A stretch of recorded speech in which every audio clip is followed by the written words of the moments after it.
You know that feeling when someone says something to you that's, well, technically true, but it just feels completely wrong? It's that kind of comment that leaves you feeling off balance, and you can't quite figure out why. Well, today, we're going to dive deep into that hidden world of weird social comments and figure out what is really going on under the surface.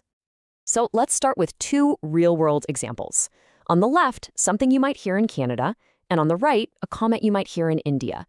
One's about legal paperwork, the other is a piece of gossip that isn't even true. I mean, they seem totally unrelated, right? But here's the thing. They both create that exact same unsettling feeling. So what's the deal? What's the hidden connection here? What are people actually trying to do when they say stuff like this? That's a big question we're going to crack today. And I promise, once you see the pattern, you will never hear these comments the same way again. It all comes down to what I call the hidden power game. And here's the key. These comments, they aren't about sharing information. They're not about stating a fact. No, they are all about gaining control in a social situation. This brings us to the main idea for today, the social label. Think of it like this. It's a tool people use to skip having a real conversation. They slap a label on you to quickly define you, stick you in a box, and set up a social pecking order where, surprise, surprise, they end up on top. Okay, so why do people do this? It's not always on purpose, or totally malicious. A lot of the time, there are some really powerful psychological things going on behind the scenes. Let's break down the three biggest motives. First up, and probably the most common reason, is a good old-fashioned play for power and dominance. In a lot of social situations, status is everything, right? And labels are just a really quick and dirty way to assert it. And you can see right here how that same tactic, that push for dominance, plays out in completely different cultures. So in the Canada example, reminding you of your temporary status is all about creating a hierarchy. In the India example, making up a story about your life is their way of controlling your narrative. See? Both are power plays, they're just using different scripts.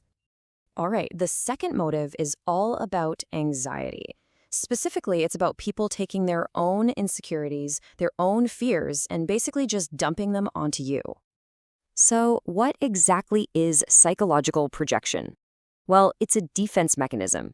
When someone has a feeling or a fear they just don't want to deal with, they unconsciously pin it on someone else.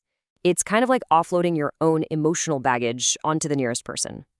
And this quote right here, it gets to the absolute core of it. The person might be feeling insecure about their own job or their life choices or maybe family pressures, and instead of actually processing that fear, it's just so much easier to project it outwards. Let's see how this actually works. In the Canadian context, someone who's worried about their own job security might think, well, at least I belong here more than you do. And in India, someone who's feeling a ton of family pressure might just invent a family for you to kind of normalize their own situation. In both cases, your reality becomes a screen for their own anxieties. And the third big motive, it's about maintaining the social order. This is gatekeeping, pure and simple, using labels to enforce group norms and decide who's in and who's out. It is classic in-group versus out-group stuff. This is what makes it so sneaky. It often doesn't even sound like an attack. It's this subtle exclusion disguised as a helpful little comment or just a simple observation. It's discrimination with a calm voice, and that makes it incredibly hard to call out. And here is a perfect example. A phrase like this, it sounds almost professional, right? Like they're just clarifying a little technical detail. But the subtext is crystal clear. You are not one of us. There is a line between you and me. It's their way of policing the boundaries of the group. So we've covered why people do it. But why do these comments sting so much, even when we know logically that they're not really about us? It's because they attack our most fundamental, most human needs. Look, our brains are wired for survival, and that survival depends on three key things: feeling safe, feeling like we belong to a tribe, and having some sense of security about our future.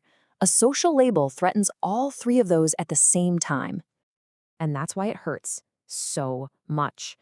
Your logical brain knows your immigration status is just paperwork, or that you don't actually have a daughter.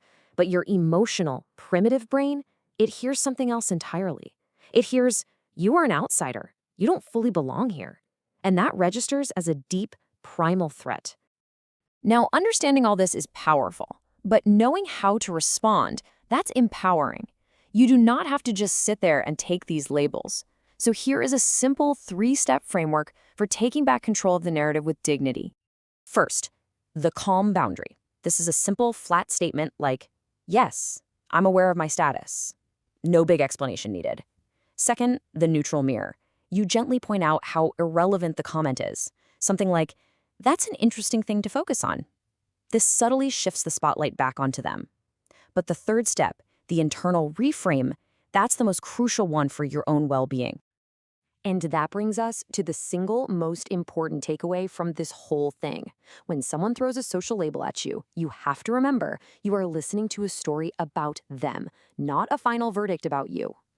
This right here is the most important distinction you can possibly make. Their comment, whether it's about paperwork or gossip, is a sign of their anxiety, their need for control, their issues. It is not, and never will be, a verdict on your value. Just let that sink in for a second.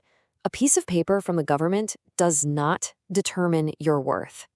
A rumor spread around by gossips absolutely does not determine your worth. You are the one who defines you. So the next time someone tries to stick a label on you, just remember that you are the one holding the pen. They're just trying to write a little chapter in your story to make themselves feel better. And the only real question is, are you going to let them?